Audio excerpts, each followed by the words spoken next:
We should have left some kids behind. I'm going to say it. Now to put a disclaimer, the Rodriguez Project is not...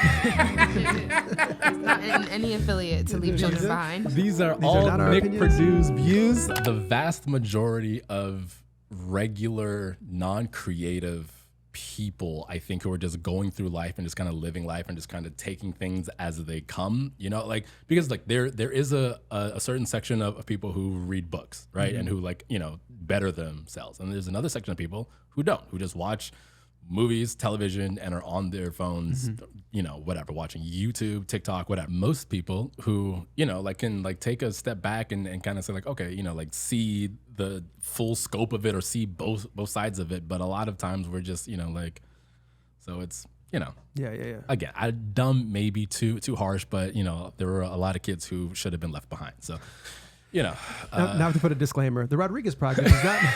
It's not in any affiliate to leave children behind. These are These are all not our Nick opinions? Perdue's views. Opinions? You can quote me. You can put it to the bank. I'll stand 10 toes down. We should have left some kids behind. I'm gonna say it. No child left behind. Well, that The really DARE program should is the show. But no. But I mean, in all seriousness, yes, I do believe that if you are a creative and if you're, you know, like if you're thinking about, because like in my brain, especially like the way that I write, whether it's jokes or right now when I'm writing scripts, I'm just thinking of dialogue. Yeah, right. yeah. So like I could be outside gardening or outside whatever, walking the dog. I mean, yeah, we have Home ownership. Yeah, don't do it. Homeowner shit is what I said, but Well, yeah, there you go.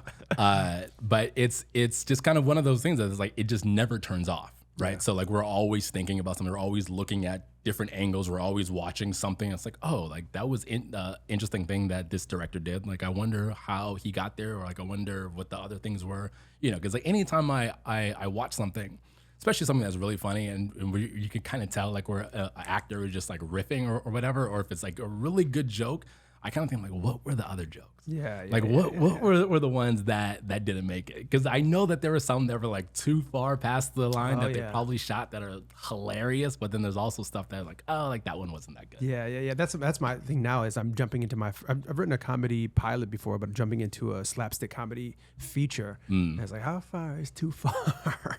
Especially at this day and age. Keep going. Just keep going. We need more hard comedy movies. Yeah. Like there haven't been. They need to be a comeback. Yeah. For sure. Yeah, like Everyone's that's so sensitive right now. that's what I'm like. I haven't started working on it, but like I'm just thinking. I'm like, how can I make? I'm working on like a heist movie that's. I want it to be all comedy. Yeah. So it's like, how can I make this funny? Like, but still kind of dramatic, but like I still want it to be just like I want you to. Like, I think the first time I watched The Hangover, I was laughing in the theater. I was crying, laughing. I was like, we don't have those types of movies anymore. So Yeah. We always say that. I feel like when we're sitting down watching movies, we're always just like, this is when movies were great. What? Like some movies just don't have that movie feeling anymore. It's all, I don't know, maybe it's the quality of the cameras or something. Well, no, it's like, there's a lot, like even like the quality's getting so good that's you know, even for like a lot of the dramas that I want to do in the future, I want to use, you know, add the grain, add those different things, because I think when it's too pristine and so clear, it's like you almost, you know, it just you takes can't get the lost into quality the out of world. it. Yeah. You don't. It doesn't seem like the worlds that are being created right now don't seem feasible or real. Yeah, it's like it's almost like when you have like this.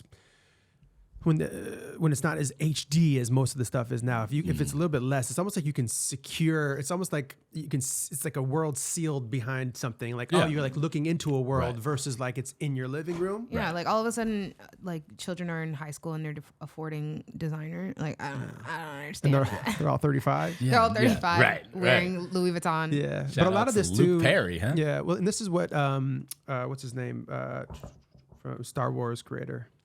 Oh, shit. Why can I not think of his name? Lucas? No, Star Wars. Yes. Yeah. That is Lucas. Star Wars. Lucas. Yeah. George George Lucas. Lucas, Yes. All right. Brilliant Maybe not business so, guy. By the way. Brilliant. Yeah. Well, but he said recently, or I don't know if it was how recent it was, if it was years ago, but he was like, yeah, the studios initially did something they did their job by hiring filmmakers to do their job. But eventually they found the different formulas that worked and said, listen, we're only doing these kind of films from now on. And now, that's why we see such a lack of originality unless it's something like Ari Aster, where you're like, you go to see something completely different than you've ever seen before. And I think we need more of that. So that's what I look forward to in the future as well. Yeah. Yeah, I mean, and look, I understand that like IP is like the biggest thing, and that's what studios are like. Oh, we want like RIP this and that, da, da, da, da. But our IP, RIP, but it's also like there's a bunch of brand new creatives who have these ideas that can become new IP. You know what I mean? So it's like, yes, I understand that you want the built-in audience. But where are the days where we used to break brand new stars? Yeah. You know what I mean? Like some of these great old movies, I'm trying to think, like there's something about Mary, I think was probably like Cameron Diaz's like launch point. You know what like there's like we don't have stuff like that anymore. Like we want stuff that we can break these new actors, because like yes, there's TikTok and this and that, yada yada. Okay, but can they act? Yeah. Can Charlie D'Amelio act? Can what's her name? Ray, whatever her name. Can they act? You know what I mean? And like, let's put them, don't just grab them because they have 100 million followers. Give me someone with not that many followers, but that can act her ass off. Yeah. There's actually a TikToker, and I love her. It's because she plays this, has like a niche shtick that she does on TikTok, but she acts, right? She's acting. Mm-hmm. And the recent Apple TV show with Maya Rudolph, Loot had one of those TikTok actors, and she was like the bitchy friend, and she played the role so well. But it's because I don't know if because she does that. Well, that's her thing on. That was her shtick on TikTok. Yeah. So it's cool to see that she. But she was actually. She seems like it was like a good acting. It didn't feel like it was some TikToker. Well, yeah, no, and that's because like there are some TikTok creators who have legitimate talent and who are really good. You know what I mean? And I feel like those people should be the ones who are promoted to the top, and not just someone who can do a dance move. It's like, come on, guys, like what are we doing?